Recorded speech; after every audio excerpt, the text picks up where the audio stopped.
Hello, welcome to my tutorial on bias binding. In this tutorial I'm going to show you how to make bias binding, as in cutting it and creating your binding and then adding it to your project. For this purpose I'm using a very large piece of fabric I've had in my stash for years and haven't used, and I wanted to show you it with some black binding that I have been making, but I realised it was too dark for you to see what I was doing, so I'm going to use up some of this fabric to make it, but I wouldn't normally use this to make bias binding because it's such a large print. The beauty of making our own bias binding is that we can make it to match the project we're doing. So say if I was doing a small print and I wanted to have matching bias binding, then that's what I'd do. Plus it's a lot cheaper than buying it. It's very expensive to buy bias binding, and I just don't like to do that. I do resent spending so much money on it when it is so easy to do, and you'll be surprised how easy it is. So what we need to do is find the straight edge along the cut edge, because when we buy it so often it's not completely straight, and I want to have a straight edge. We do need that. So we start off laying our fabric out, and I've put the selvage along here along a nice straight line on my cutting board, so I know that the fabric is straight. I just need to move this down to fit it all on, so I'm sorry you can't see it all, but it's still on the straight.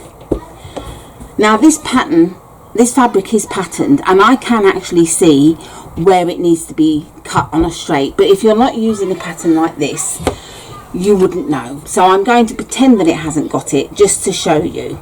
And I want to line up my ruler, and I'm matching a line on the ruler with the line on the selvage. I'm going to have to do this to show you actually. I'll start it off to show you. So I'm going to find a spot that I like the look of, and I'm going to match the line on the ruler with the line on the selvage, and I'm going to cut.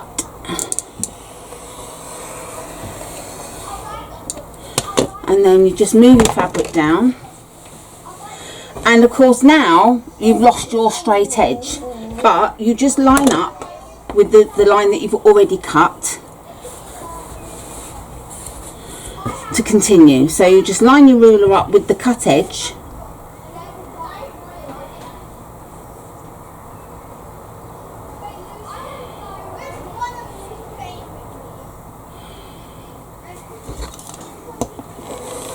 and it's quite funny, but what I have noticed is that the pattern actually isn't straight. So if I'd been following the pattern, my fabric wouldn't have been cut straight.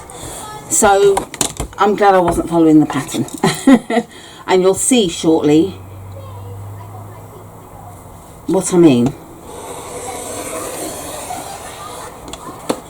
So we can discard that edge, and now we've got our cut edge. And what we want to do is bring the bottom corner, and we want to bring it up to lay along the selvage to the sort of opposite corner. So we want to put this into a point. I wish I could zoom out more, but I'm zoomed out as far as I can. So we're putting this into a point, and we're going to lay our straight edge that we've cut along the opposite selvage, and we make sure that we're getting rid of any wrinkles as we go.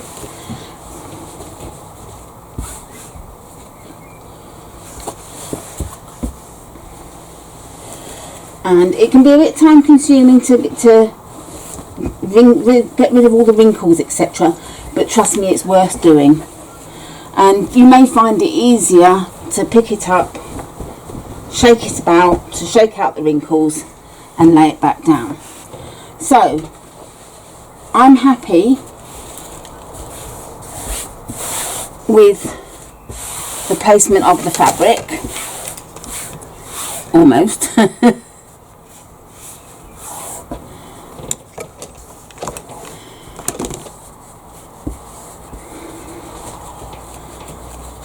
So, and now I can see that the straight edge is running along the selvage, so it was cut correctly. And then what we need to do is take our pointed corner and we bring it down. And we bring it down to the other edge.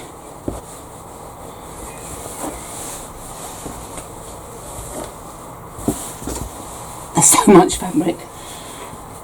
To the other edge like so.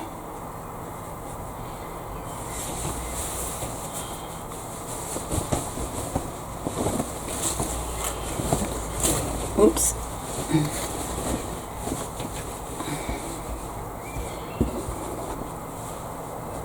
And you want everything to match up. Make sure there's no folded parts of the fabric in there. It's far easier with a smaller piece of fabric, I will say. Having all this extra doesn't help, but I wanted to show you it on a big piece of fabric to show you that no matter how awkward it is, you can do this. So,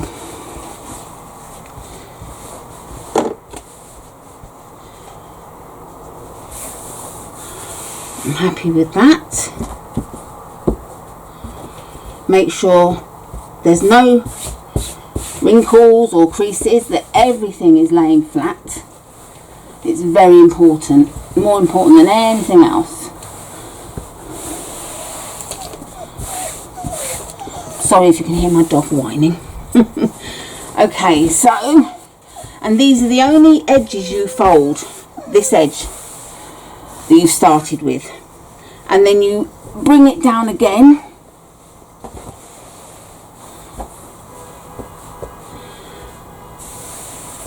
So as you can see, we've ended up with quite a small cutting area, and that was the intention.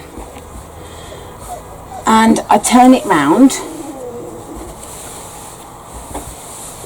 for the ease of cutting.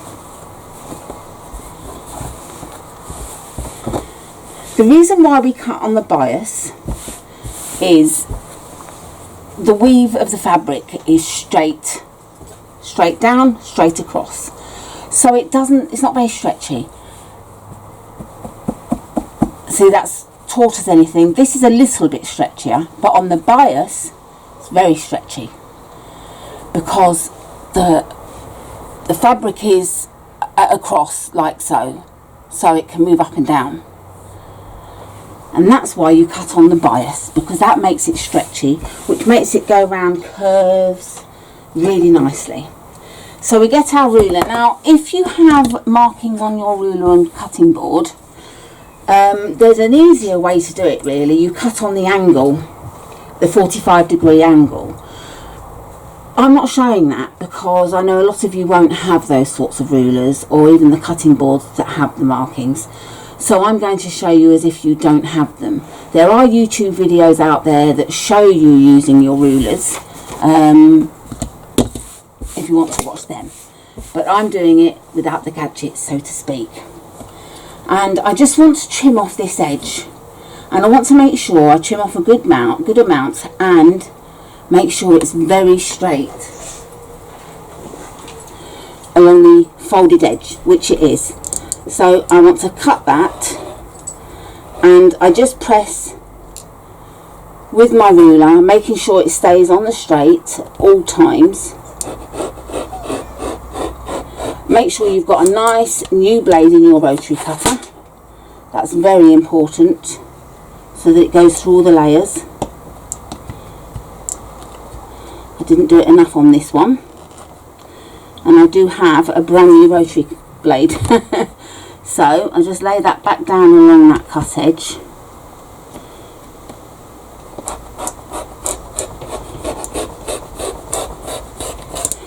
That's better. And we discard that, we don't need that. And now it depends on what size bias binding that you want as to how much you cut. Some cut 1 inch, 2 inch, etc. You might want really thin, fine bias binding, or you might really want wide, chunky bias binding. I'm going to, for this purpose, show you 2-inch binding. So I get my ruler, lay it at the 2 inches, and make sure that I'm going through all the layers, and move my hand as I go to keep the ruler in place. Let's see if I've cut all that away. Right, there's just a little bit more to do, which is why you pull the fabric away rather than the cut piece. And that, I believe, is done, yes. And then we'll cut another piece, because I want to show you how to piece them together.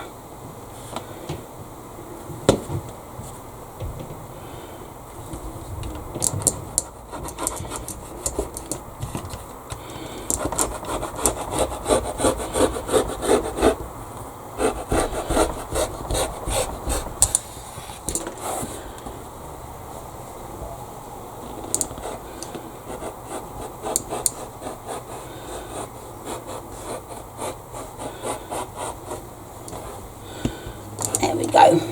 So that's our bias binding cut, and you'll be surprised how much you've cut when you open it up. There's a lot. So we open this up, and you'll also have 2 pieces, which is normal. And put that aside. Now what we want to do is cut the selvage off. So we follow the line of the selvage,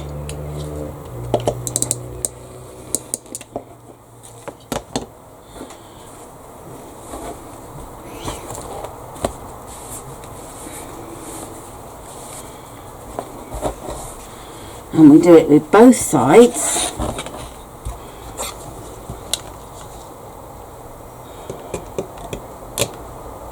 Just realise I'm not doing that in the shot. I do apologise.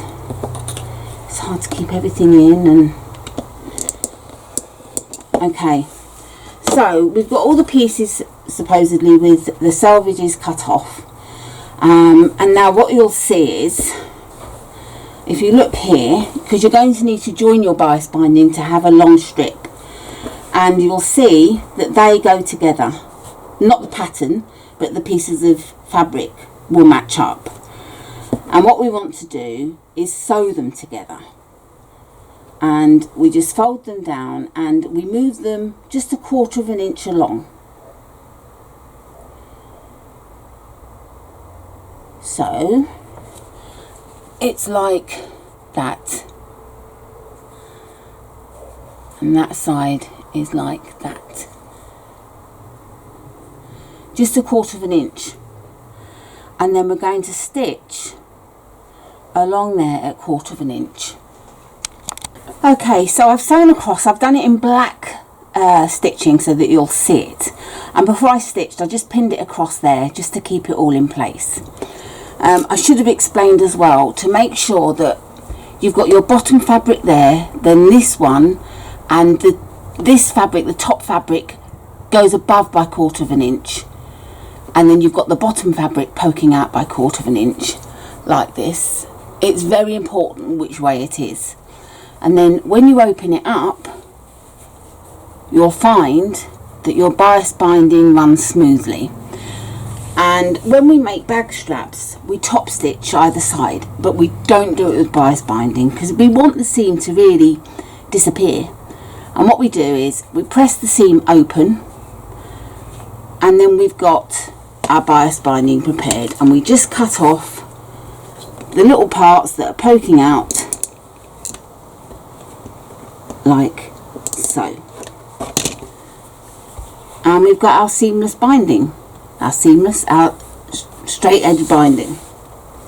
And you keep doing that with all the pieces until you've got the length you need. So I'm going to leave it at that length, and when I return I'm going to show you how to make the binding with the fabric that I'm actually going to use the binding with. So this was to show you how to cut your binding, which I've done, and now it will be how to make your binding next. So there's the join in my bias binding, nice and neat, and I've made this bias binding ready, and I'm going to show you how I got to this point. Now there's two ways of doing this. I would say, first of all, you can buy some little gadgets for the bias, making the bias binding. Now I bought the Simplicity Deluxe rotary cutting machine and a bias binding machine, and the two together cost me about £160 several years ago, and it was the worst thing I ever did was buying them. They're still in their boxes.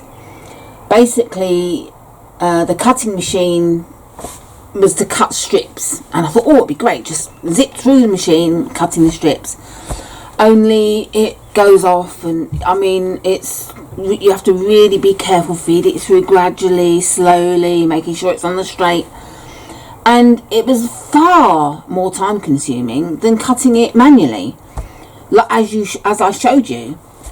So that's never been used. And then to make the bias binding, the machine, again, it's an electric machine, you're feeding it through, and it doesn't work. Perhaps there's a knack to it, I don't know, but I've never found the knack, because it can go off so easily, which I'm going to show you here. These are the things that come with the machines, but you can use them manually as well. And you start by feeding the bias binding in, and you pull it through. Now you can line it up to make sure that it's being fed through evenly, like that, and then you start pulling it through, making sure it's nice and even. And this is the actual width that I've made my bias binding. It's perfect size. So I have my iron on, and you pull it. As you pull it, you iron it, only it can go off, and as you can see, you end up with this. So you then have to correct it, and you have to be so exact, and I just find it such a faff on that, again, I don't use them. So both machines are sat, and I haven't sold them because I don't want to sell them to anyone, because, well, I just feel I'd be passing on something useless to them. Anyway, manual really is best, I think. Now maybe I've been doing binding for decades, so maybe it's because I have that I don't need them. Maybe you might need the gadgets, I don't know. But I'm just saying, save your money and do it manually. So what you do is you lay your binding out. Now, because I have, like I said, decades of experience with the binding, I do it by folding along the centre and pressing that, a nice edge crease. And you have to make sure you don't pull it, so you're not pulling it out of shape. You just lay it across and keep pressing all the way. Then once I've done that, I bring the edges in by 1/4 inch and press along there and do it both sides, so I end up with this. But if you haven't been doing it for a long time, you're going to find it difficult to match up everything evenly. So whereas mine is even, you may have trouble doing it the way I've just shown you. But if you start by marking 1/2 inch in with your disappearing ink pen,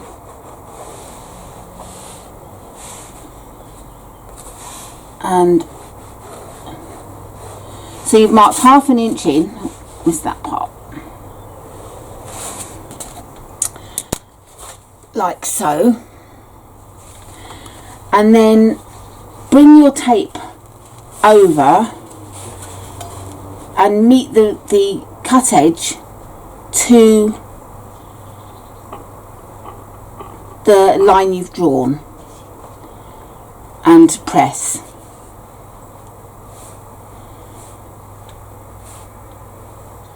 And you go all the way along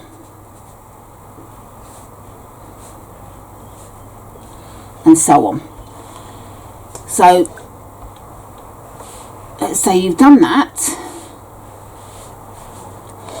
and then you want to do the opposite edge. So do exactly the same, and let's say I've drawn the line. I'm just doing this for speed really, and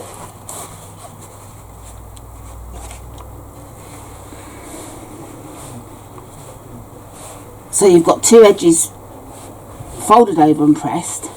Now let's say, for instance, you have gone off a little bit, that it's one side is wider than the other. In fact, let's do that. Let's say one side is wider than the other. If you'd done the centre crease first, you'd run into trouble now, because you'd fold over and it would be like that. The edges wouldn't meet. But by not doing the centre fold first, even though you've got them at different distances, different widths, if you fold them over to meet on this edge, you can then put your centre crease in, and it's not the end of the world if they're not even, if the edges you've folded aren't even. So I think you'll find it better to do it this way, just in case you do have slight differences. So you want to iron the edges in first and then fold together and iron. And then the end piece you cut straight and then 1/4 of an inch fold over and then press like that. So then you end up with your bias binding like this. And I've got about 1.5 meters here, so it makes a lot. You'll be very surprised just how much you make. So the next step will be showing you how to add it, and I'm going to show you how to add it on a circle, because this will cover stitching a curve tutorial that you've been asking for. So I'm killing two birds with one stone. So I shall return to show you how to add the binding. Okay, so I want to make a circle of fabric now, and to do that I get a piece of fabric, in which case this was almost a square of fabric, fold it in half and fold it in half again, and then on the corner piece I get my ruler and I decide what length I want. Now, because I've got a nice hole here, I use that as the point for turning or spinning the ruler. And to get the measurement I want, I just measure from the hole to the point on the ruler I want, and I wanted 6 inches, and which was 17 centimetre point on here. And I make sure that the corner's in the centre of the hole, and then I mark a little dot or a little line where the 17 is, and I make sure that as I'm going, the point of the fabric is staying in the centre of the circle, and I go all the way around. Then when I finish marking, I just do dot to dot and join the circles up.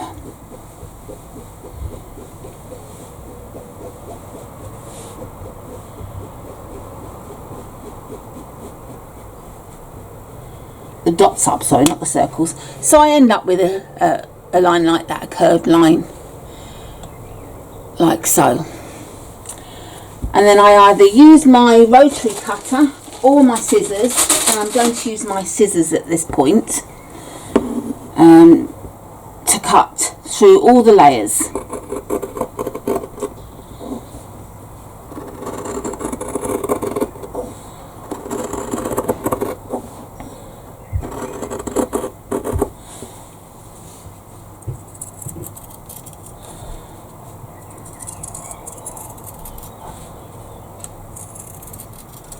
like so, and open it up,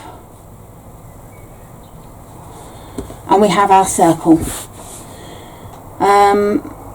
So I'm going to do another circle because I want to join them together with the bias binding as well. So I shall return when I've got my second circle cut. I'm going to show you how to mark for sewing a curve. I'm very fortunate. I've got a brilliant walking foot which has a nice width on it for 1/4 of an inch seam allowance, so I tend to follow the edge of my foot. But if you don't have that, what I do is I get some masking tape, painter's tape, and I mark the seam allowance that I want, and by doing that I place my ruler and move the needle down. So I want 1/4 of an inch seam allowance, so I move the needle down and stand it on the line of the 1/4 of an inch seam allowance, and then I lay my tape down.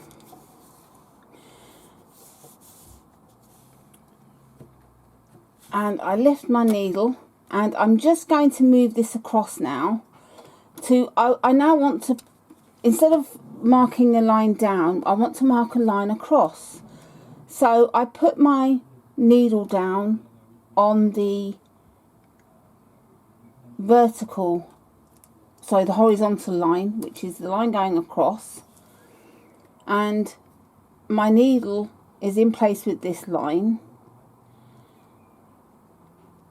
so I mark a line there, and then I just quickly do a line across.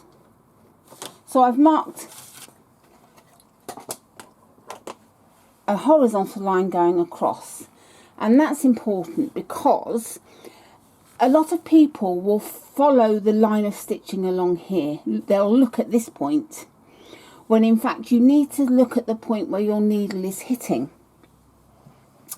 This edge of the tape is your seam guide, and this is your guide for where your needle's going to hit. So instead of looking at the fabric here as to where you're going to go next, you're going to look and think your fabric needs to be at the right place on this part here. I'm sewing in black thread so that you can see it easily. And you start by, the other key is as well, is don't go too fast. There's no speed contest. It's not a race. I would say it's a marathon, not a sprint. So you start by sewing, and I always move forward and then obviously move back for your locking stitches. Oh, that's the door. Okay, sorry about that. My Amazon delivery man bringing me my next order for my sewing. Okay, so we did the locking stitch, and then we just start stitching, and remember you're watching this, not this, and you keep moving round, and if you feel you're going a bit fast, slow it down. Just slow it down, and if you feel you're going off, stop what you're doing, lift it, move it, and then continue. And you just want to carry on all the way round.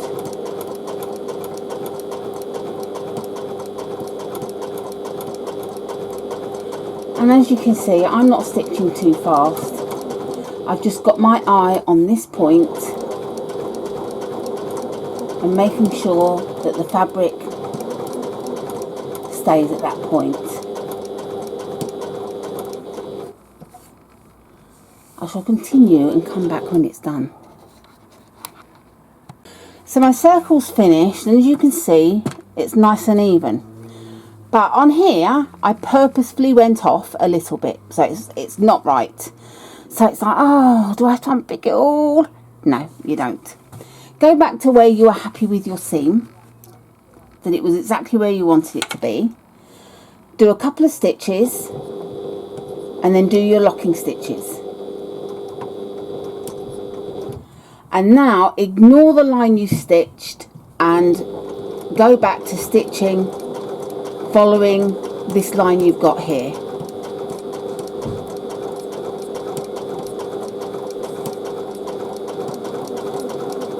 So even when you've made a mistake, it's fixable. See, so now we've met up with the line again. So as you can see, that's how it's gone. And all we're going to do now, because we've stitched on the line of stitching we had before and after, we've locked those stitches in. So we can unpick those few stitches, and we haven't had to unpick the lot, which is very important, because let's face it, that would have been horrible to have to unpick all them. So I just cut into the stitches and literally unpick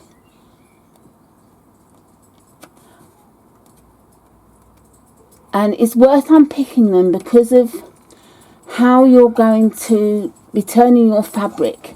It needs to lay flat, and if you've got stitching that shouldn't be there, it could cause a problem. So that's why it is important to unpick the stitches that you don't want.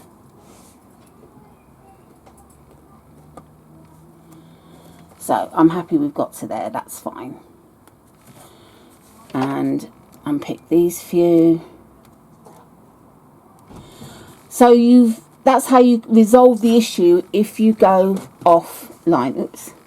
If you go offline, it is that simple. So you haven't unpick and start from scratch.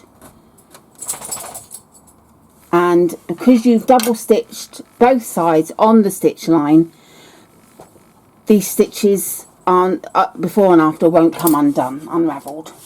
So it's really that easy to stitch a circle or a curve. And whatever seam allowance you have, you move your tape accordingly. If it had been 3/8 of an inch, I'd have done it at 3/8 of an inch, and so on. So that's the curve. The next part we have, I'm going to show you how to have a nice flat seam with a curved piece of fabric. So I've turned my piece right side out, and because I've used 1/4 of an inch seam allowance, it doesn't look too bad.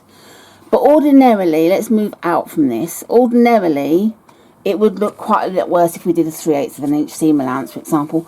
But you can see here it's not looking like a perfect circle. And the reason being is you've got the stitches that are bunching up together, because instead of laying nice and flat, the fabric is folding in on itself. So we need to turn it back to the wrong side.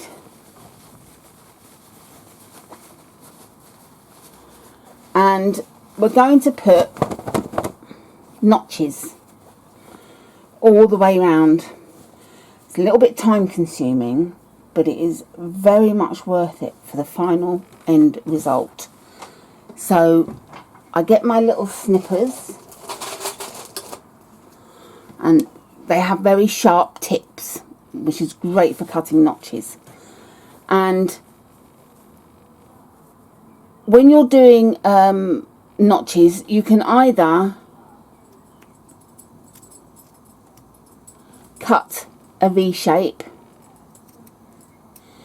making sure you don't cut into the seam, but you cut close to the seam, or you can do lines. Now, if your seam is quite wide, like 3/8 of an inch, 1/2 an inch, you really need to do notches, like the V-shaped notches, because of the bulk of the fabric. I'm sorry, you can hear my dog whining. But because it's 1/4 of an inch seam allowance, V notches aren't crucial. And we just go all the way around about every 1/4 of an inch, cutting little notches all the way around. I shall come back when that's done. So here we have our circle. It lays lovely and flat because we've cut the notches in the seam.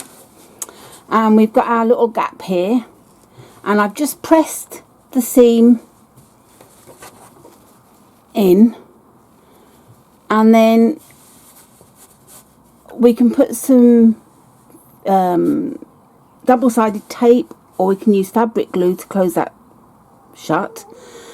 And you can either use hand slip stitches that can be invisible and not seen, or you can stitch very closely to the edge. I'm going to just stitch quickly along this part because seeing the stitching isn't going to matter, because I'm going to show you how to add bias binding to the fabric. I'm sorry about my dog. He's getting excited because he's going out. So there we have it. I've stitched that close, which looks very unsightly, and I would never do that normally. It's only because it's going to be covered with bias tape that I've done that, which I will come back and do shortly. Now we want to add our binding, and I'm going to show you adding binding to an awkward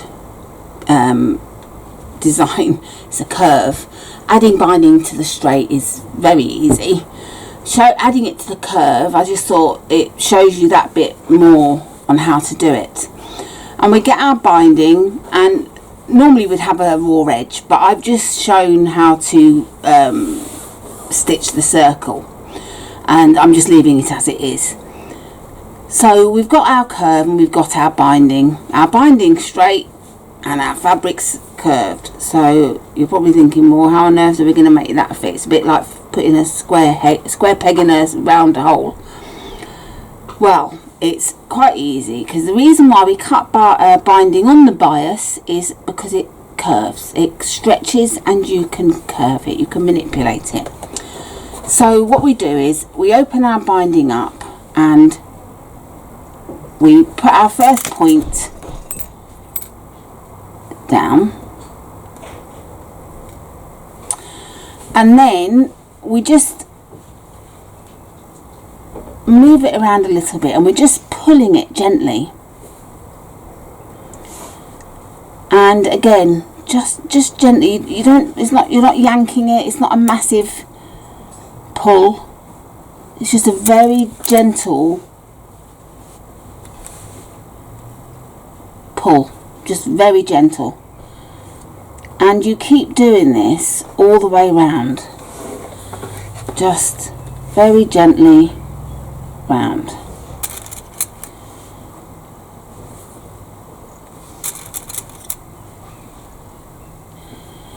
And it's worth taking your time to pin.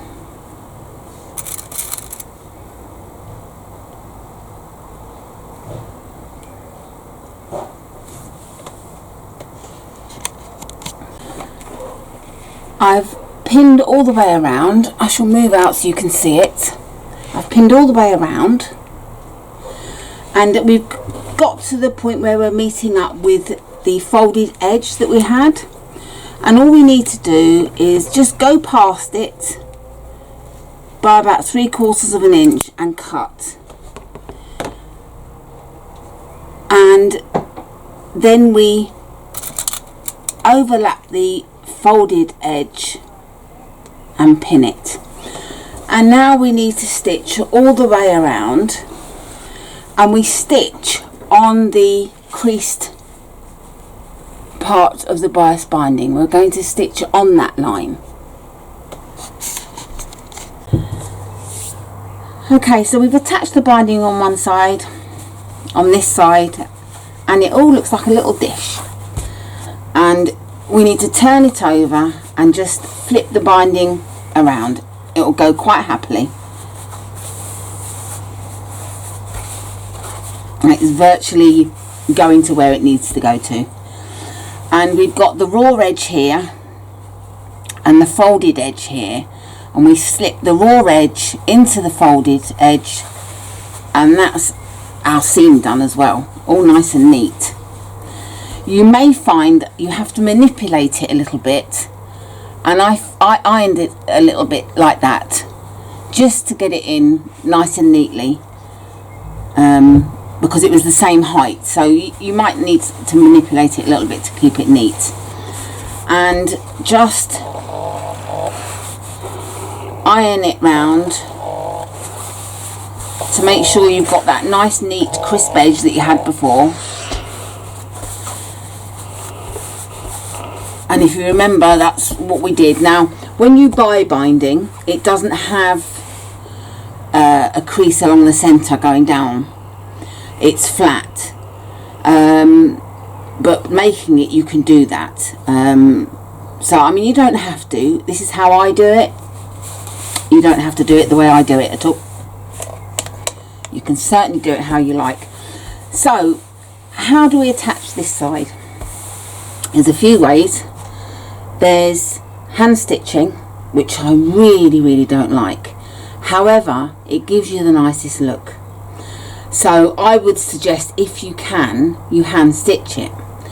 But if you're attaching binding to, say, your bag, then you're going to want it to be attached much firmer than just the hand stitch. So I'll show you about machine stitching that. But first of all, I'm going to show you how to do slip stitches to attach it by hand.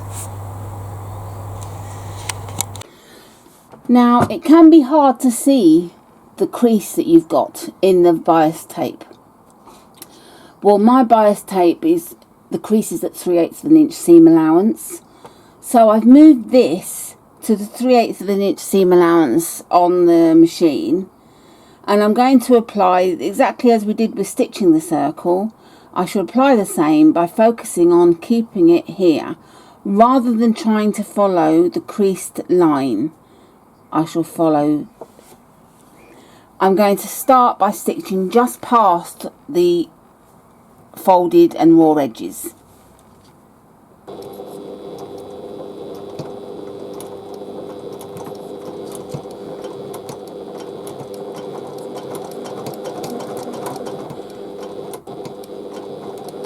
So as you can see, I'm going around, and I'm going to continue and come back when I've stitched all the way around. So I'm now at the point of the join, and I'm making sure that the fabric is still flat. We've not, you know, ended up with more fabric than we need, and I'm just going to carefully stitch over and meet the seam.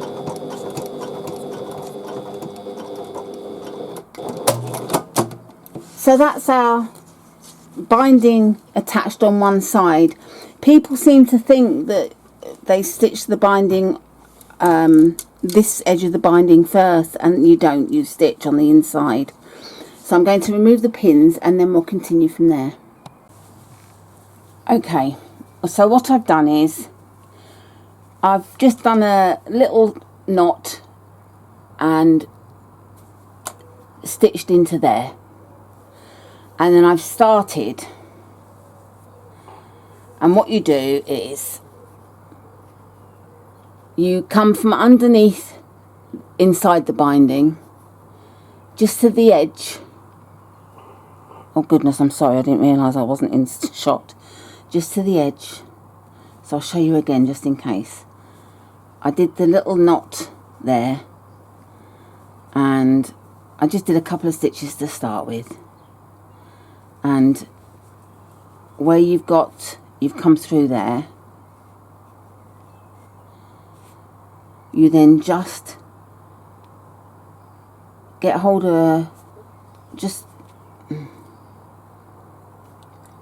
come through the edge a little bit, and then go under, making sure you're under the binding. And then come through again. I'm having to check what I'm doing and check on the camera to make sure I'm still in shot. And so on. And if you're really proficient at it, you can go through this and the top in one go. But while you're getting used to it, I would suggest you just do one at a time, like I'm showing you. Because you really want to be very neat and get just the edge in. And you keep going round, and it is time. I've just done that. I've just gone through. Look, I should have said. It is time consuming, but it's worth it because it gives you such a lovely neat look. So that's how you hand stitch it. I'm going to show you the machine stitching now, which will show through on both sides. So the message I've just shown you, the hand stitching method, is when you're doing something that's going to be on show both sides, say a quilt, something like that. But if you're doing something where, say, a table runner, and it's only going to be seen on the top side, you don't have to worry about your stitching on the back so much. And where I've got the folded edge, I can stitch very closely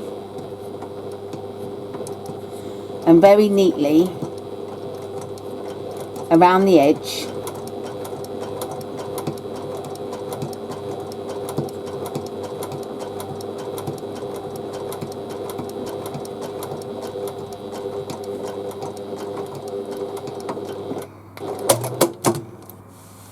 like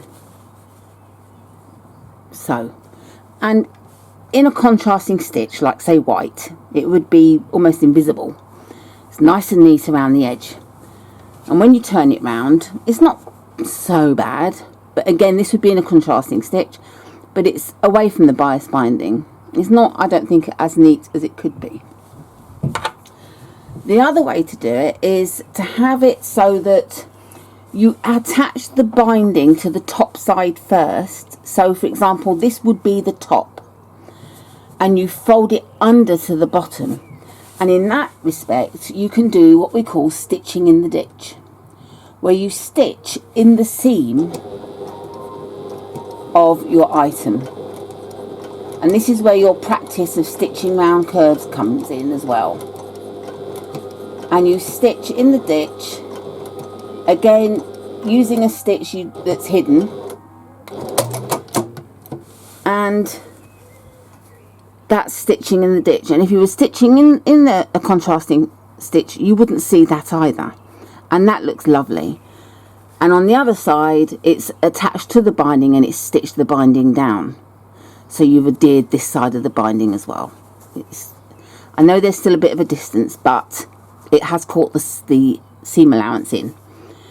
And in contrasting stitch, that wouldn't look so bad either, because it would be very neat and even.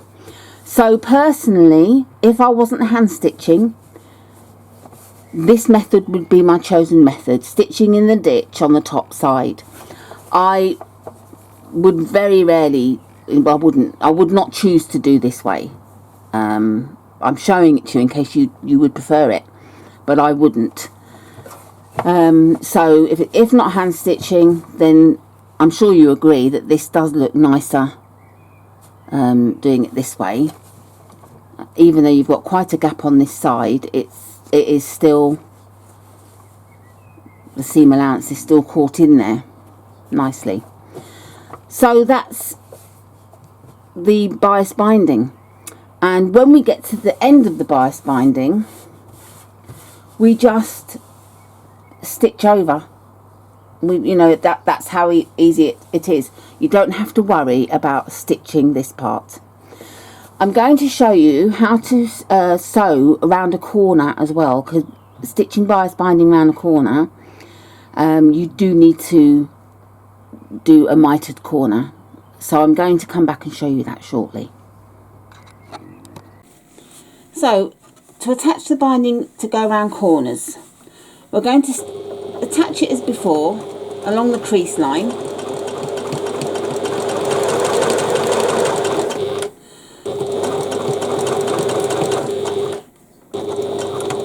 But we're stopping the stitching a 1/4 of an inch before the end, like so. So we've got our binding attached like that, and then we're going to pinch it on the corner and bring it up and round.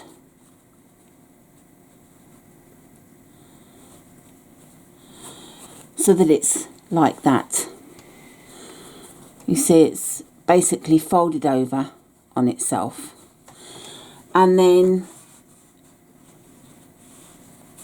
we attach as before.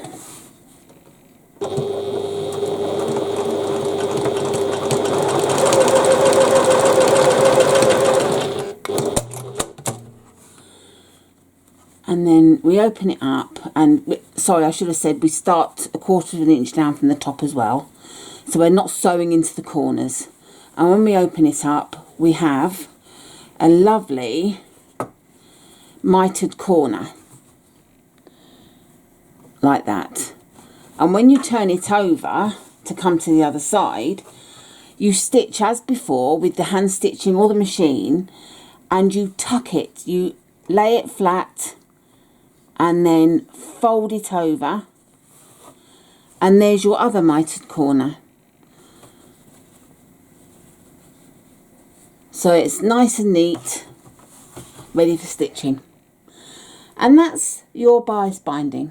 I hope you found the tutorial to be informative and helpful, and I look forward to bringing the next tutorial to you. Happy stitching, everyone. Bye.